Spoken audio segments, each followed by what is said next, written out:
If the gentleman not understand, did I not emphasize adequately that one must bow to the Emperor? Relax. Nothing happened. To the gentleman. But I shall be punished. How? Please keep close and bother no one. We've had enough breaches of etiquette for one day. And Once the gentleman is done, he should see me to retrieve his possessions. Cynicism. Please wait, Your Excellency. Geralt, that tunic. You look positively smashing. Ugh, dying to take it off. I'd consider that a proposition under different circumstances. One I might even take you up on. But we've matters to attend to. Now do you understand why I'm at Emir's court? And seems we're in the same boat now. Ciri, she's really back? No chance he's mistaken? Look, that's more or less what she looks like now. Or so our agents claim. Our little witch has grown into a young lady.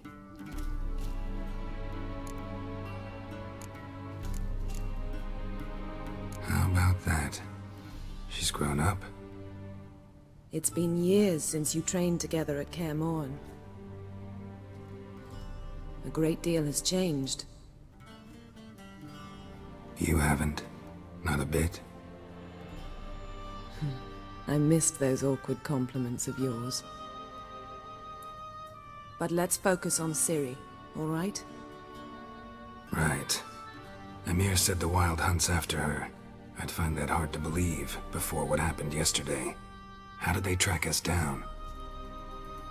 Because of me. You see, I've spent months searching for Ciri, using locating spells, haruspicy, geomancy, anything, really. I knew the Wild Hunt might sense it, perhaps even find me, but I thought I'd tricked them. Well, guess you were wrong.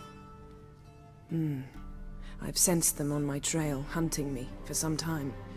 If not for you and Emir's soldiers, they'd have gotten what they were after. I can't risk another encounter like that. It's time to put away the magic, turn to more traditional methods. To the best tracker I know.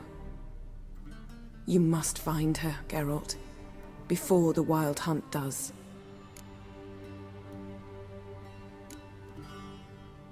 The Wild Hunt? What could it want from Ciri? I've no clue, Geralt. Might have written them to ask, but I don't have their address. I know as much as you do. It must be about her blood. Her gift. As for what the Hunt wishes to do with that gift, I prefer not to think about it, really. So where's Ciri been seen, exactly? In two places. Velen and Novigrad. The trail in Velen is most promising. You should make that your first stop. Ask for a merchant named Hendrik at the inn at the crossroads. One of the Emperor's agents. He should get in touch with you. That's it? No passwords? Secret handshakes? None. Sorry to spoil your fun. Your boyhood fantasies about the crafts of the trade. All we have in Novigrad are unconfirmed reports, rumors. But there you will have the help of our mutual acquaintance. Triss Merigold. Apparently she's got a cozy flat on the main square. Sure she'll be delighted to see me. What about you? What will you do? I shall sail for Skellige. There was a magic explosion there recently, blew half a forest down. I believe this had something to do with Ciri.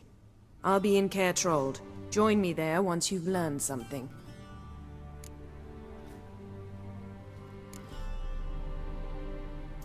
One thing before we go. Why didn't you contact me? Didn't need me? Didn't even want to see me? I didn't want to spoil things. I'd heard you and Triss made a great couple. Yen, I'd lost my memory. Really? That's your excuse? Let's drop it, all right? It's not what you think, or it helped me understand how much I love you. I don't wish to hear it. any of it.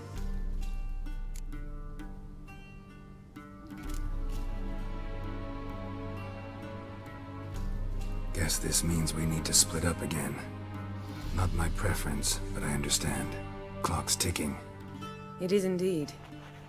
So why don't I teleport you to Velen, get you there at once? Not gonna happen.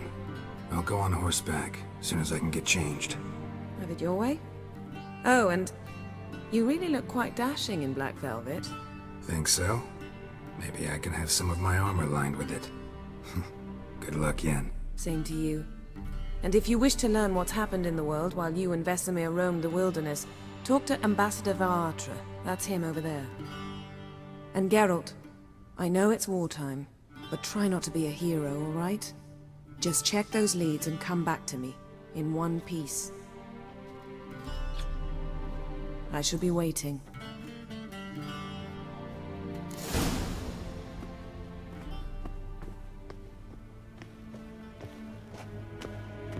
Yes?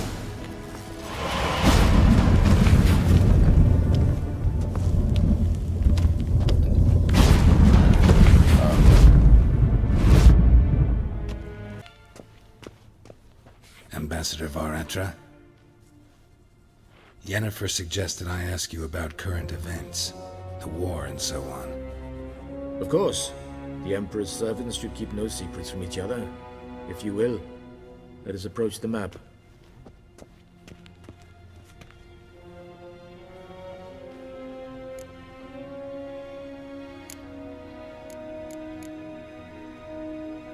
How's the war going? I mean, apart from the fact that Nilfgaard's triumph is imminent. I assume this to be a private conversation. We've no witnesses, so let's dispense with the propaganda, even that shrouded in irony. Our offensive was going splendidly until winter came.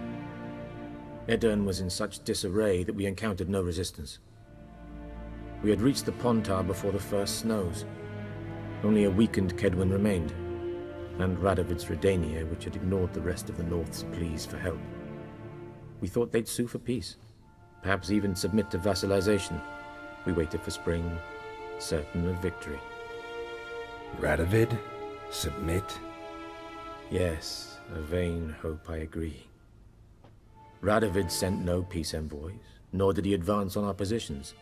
Instead, he trudged over the snow-bound Kestrel Mountains and attacked Kedwen, his ally. This attack took the Kedweni by surprise. They were still mourning the loss of their king. Rudderless and dejected, they laid down their arms after a few lost skirmishes and joined Radovid. And so by spring, instead of two weak enemies, we had only one powerful one.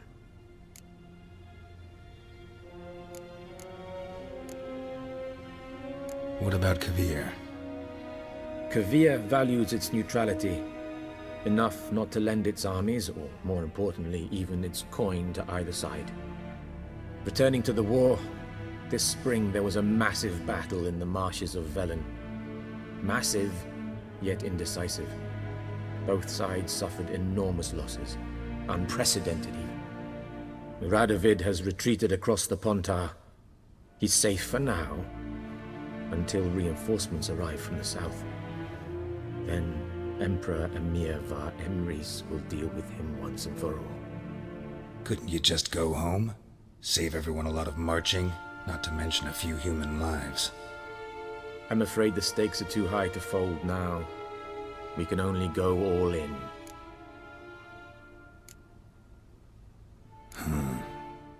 How do things look in Velen? As bad as ever, perhaps worse. This land never flowed with milk and honey, and now it flows with blood. Armies have swept through it several times, trampling fields, looting granaries, burning villages. Famine grips the populace.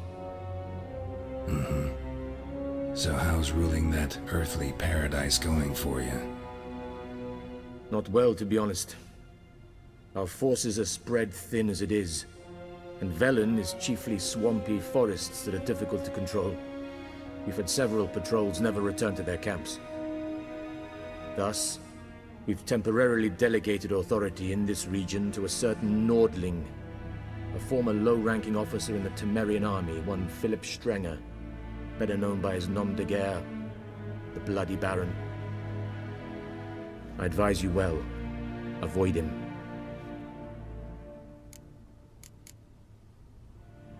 Any news from Novigrad? Is the Free City still free? Yes, although everyone knows this won't last. Radovid is in Oxenfurt, and the Emperor is here in Vizima, at Novigrad's doorstep, both. And both require coin and ships. Novigrad can provide these. Which is why the mood in the city is rather, well, on edge. Meaning? How do men deal with fear? They seek reassurance and scapegoats. The Church of the Eternal Fire understands this perfectly, and so it promises to improve the lives of its flock by pointing out the guilty. Who started the war? Who profits from it? Why, it's obvious. Mages, elves, dwarves, in a word, any and all deviants. I've been stationed in Novigrad for 13 years. First as a consul, then as ambassador. I've seen a great deal. Cruelty, cynicism, greed. But what is happening there now concerns me greatly.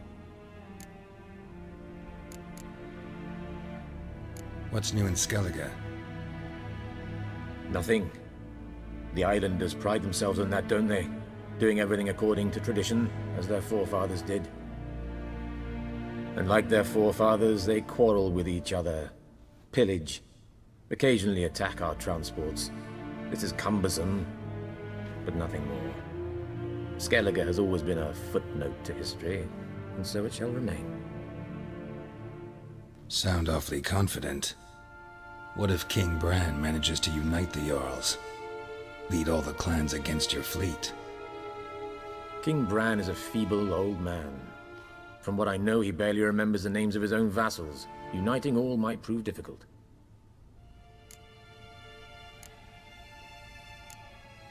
Thanks for your help. Think nothing of it. May the great sun light your path.